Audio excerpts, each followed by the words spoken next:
नमस्कार मित्रों, कई बार ये भी प्रश्न होता है कि क्या हम अपने पर्वों का जो मूल स्वरूप है उसे बचाए रखने या बनाए रखने के बारे में थोड़े बहुत गंभीर हैं। हम पर्व तो मनाते हैं, लेकिन उनका जो मूल स्वरूप है, उनकी जो मूल अवधारणा है, उसको ना तो समझने का हम प्रयास करते हैं, हम सिर्फ बनाने का प्रयास करते हैं। ना तो उस मूल अवधारणा को समझने का प्रयास करते हैं और ना ही उसके अनुसार बर्ताव करने का प्रयास करते हैं।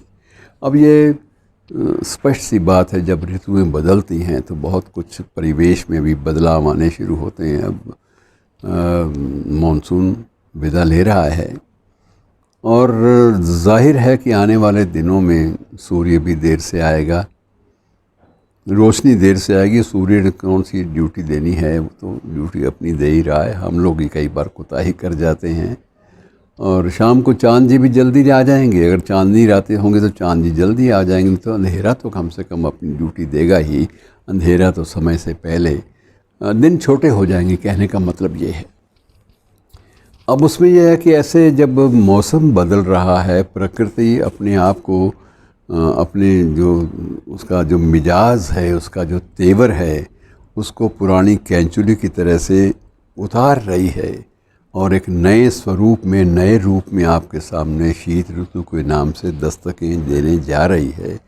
तो हम जो बाकी जो आने वाले पर्व हैं इस ऋतु में, उनके बारे में कितना सोचते हैं, क्या सोचते हैं, उनकी मूल अवधारणा को बनाए रखने का प्रयास करते हैं या सिर्फ स्टेटस सिंबल के पीछे ही भाग पड़ते हैं, इन बातों पर गंभीरता से विचार करना चाहिए।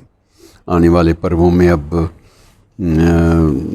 गणेश पूजा के तो दिन चल ही रहे हैं, अब जल्दी ही विसर्जन की बारी भी आ जाएगी। और विसर्जन में भी ये है कि अब ये बात बड़ी गंभीरता से इस बात पर विचार होने लगा है, और जो वैज्ञानिक लोग हैं वो भी, और जो जल वैज्ञानिक हैं विशेष रूप से वो, और जो वातावरण को प्रदूषण से बचाने का प्रयास करने में जुटे हुए हैं, वो सभी लोग ये चाहते हैं कि जब भी मूर्तियां बने तो उनके निर्माण में हमें इस बात का प्रयास करना चाहिए। पर इस स्वयं प्रधानमंत्री ने भी इस बात का आग्रह किया है कि हम उसमें जो हमारी जो स्वाभाविक मिट्टी है हमारी अपनी, उसका प्रयोग करें। हम अगर चिकनी मिट्टी के चक्कर में या उसमें क्ले के चक्कर में पड़ेंगे तो ये निश्चित रूप से जब उनका विसर्जन होता है तो वो बहुत कुछ ही उत्सर्जन, अर्थात बहुत कुछ छोड़ता है। बहुत सारी जो गैसेस हैं, बहुत सारी जो कार्बन है, वो भी पूरे के पूरे वातावरण में, पूरे जल में भी और आसपास के परिवेश में भी घुलनी शुरू हो जाती है। उसके बाद हम मूर्तियों को तैयार करने के लिए, चाहे वो पूजा के दिन हों, अर्थात दुर्गा की पूजा के दिन हों, या गणेश पूजा जिसके माध्यम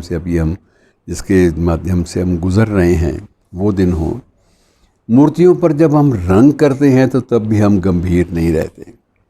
हम उसमें केमिकल्स का इस्तेमाल भी करते हैं सिर्फ इसलिए कि थोड़ा सा हमारी प्रतिष्ठा बनी रहे, हमारी मूर्ति सबसे भव्य नज़र आए, और भव्य गणेश जी को लगे या ना लगे, भव्य दुर्गा माँ को लगे या ना लगे, लेकिन हमें इंसानों को भव्य लगनी चाहिए। और इसलिए हम लोग उसमें इस बात की कभी चिंता नहीं करते, इनका मूल स्वरूप बिगड़ जाएगा, देवी भी नाराज़ होंगी, गणेश भी नाराज़ होंगे। हमें इन बात की चिंता कम होती है।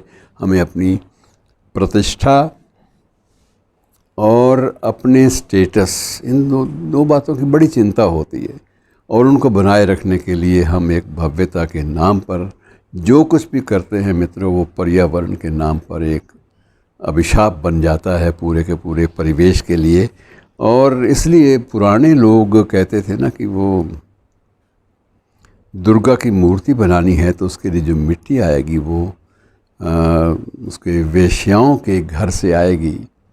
बंगाल में तो ये एक परंपरा थोड़ी सी रही है काफ़ी देर तक, और उसका मकसद भी यही था कि वो अपने परिवेश को साफ़ सुथरा रखने में बहुत आस्था रखती हैं, और ज़रूरी नहीं कि देह व्यापार ही करती हों। बहुत सारी वेश्याएँ हैं जो सिर्फ कला और संस्कृति की आराधिकाएँ होती हैं, वो देह व्यापार नहीं करती।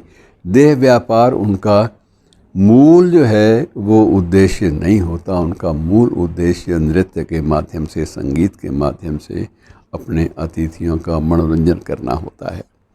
तो उसमें ये माना जाता है कि उनके पांव तले की जो मिट्टी है वो पवित्र रहती है, क्योंकि उसमें संगीत की धुनों के अनुसार चीज़ें चली होती हैं। जैसे कुछ दिन पहले हमने रागों के बारे में बात की थी कि दो शास्त्रीय संगीतकार, दोनों चचेरे भाई परस्पर वो इस बात पे लड़ पड़े थे कि एक भाई को आपत्ति थी कि तू दीपक राग क्यों गा रहा है।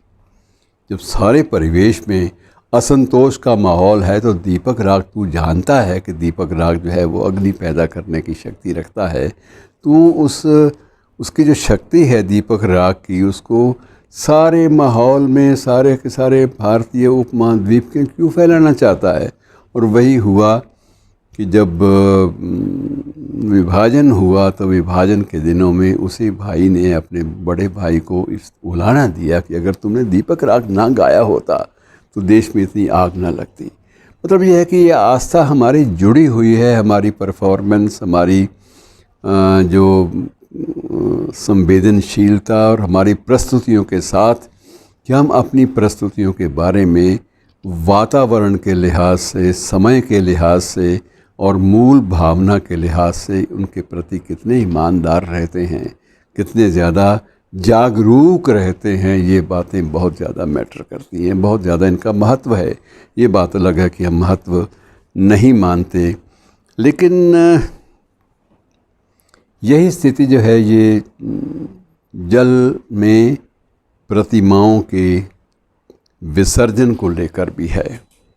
और विसर्जन के मौके पर, विसर्जन की तिथि से पहले भी और बाद में भी इस बात के भरसक प्रयास इस बात के किए जाते हैं वैज्ञानिकों की ओर से कि भाई ये चीज़ ना करो, ये रंग इस्तेमाल ना करो, ये रसायन जो है केमिकल्स ये यूज़ ना करो मूर्तियों के निर्माण में, इससे देवी देवता भी नाराज़ होंगे और पूरा परिवेश भी ख़राब होगा। तो ये सारी की सारी चीज़ें वस्तुतः इस भावना से बंधी हुई है कि पर्वों का जो मूल स्वरूप है उसे बनाए रखिए, उससे कोई छेड़छाड़ सिर्फ आत्मश्लाघा या अपनी प्रतिष्ठा या अपने ग्लैमर के लिए ना कीजिएगा।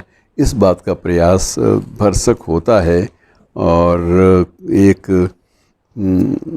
उदाहरण ले लीजिए कि एक स्थान पर दुर्गा पूजा नवरात्रि के दिनों में हुई तो कई हज़ार करोड़ की मूर्तियां जो हैं वो उनका विसर्जन हुआ।